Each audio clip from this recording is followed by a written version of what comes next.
ঘাড়ের এক্স-রে বা এমআরআই করানোর পরে দেখলেন সমস্ত রিপোর্ট নর্মাল এবং অল্প একটু ব্যথার ওষুধ খেলে আপনার ব্যথা কম হচ্ছে, তারপরে আবার ফিরে আসছে।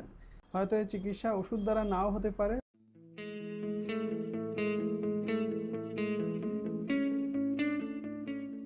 হ্যালো এভরিওয়ান, আমি doctor S K. Zaman, consultant psychiatrist, Calcutta National Medical college.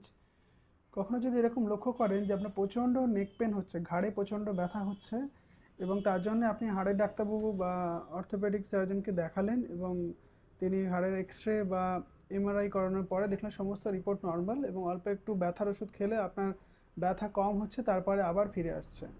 এরকম যদি হয়, সমস্ত রিপোর্ট নর্মাল হওয়া সত্ত্বেও আপনার ঘাড়ে যন্ত্রণা আসছে, তাহলে হতে পারে যে আপনার এই ঘাড়ে ব্যথাটি স্ট্রেস থেকে বা স্ট্রেস রিলেটেড ডিসঅর্ডার থেকে আসছে।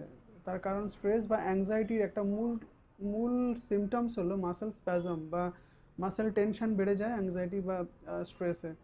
এরকম যদি হয় যে আপনার ওষুধ খেয়েও আপনি রিলিফ পাচ্ছেন না এবং সমস্ত রিপোর্ট নর্মাল, অথচ ঘাড়ের যন্ত্রণাতে আপনি ভুগছেন, তাহলে আপনার সত্বর আপনার নিকটবর্তী সাইকিয়াট্রিস্ট ডাক্তারবাবু যিনি আছেন তাকে আপনাকে দেখাতে হবে এবং সঠিক চিকিৎসা নিতে হবে। হয়তো এই চিকিৎসা ওষুধ দ্বারা নাও হতে পারে, হয়তো এই কাউন্সেলিং বা সাইকোথেরাপি করে সাইকোলজিস্টের কাছে গিয়েও এই সমস্যার সমাধান হতে পারে। সুতরাং একজন সাইকিয়াট্রিস্ট ডাক্তারবাবুই ঠিক করে দিতে পারবে যে এরকম সমস্যার মুক্তির উপায়।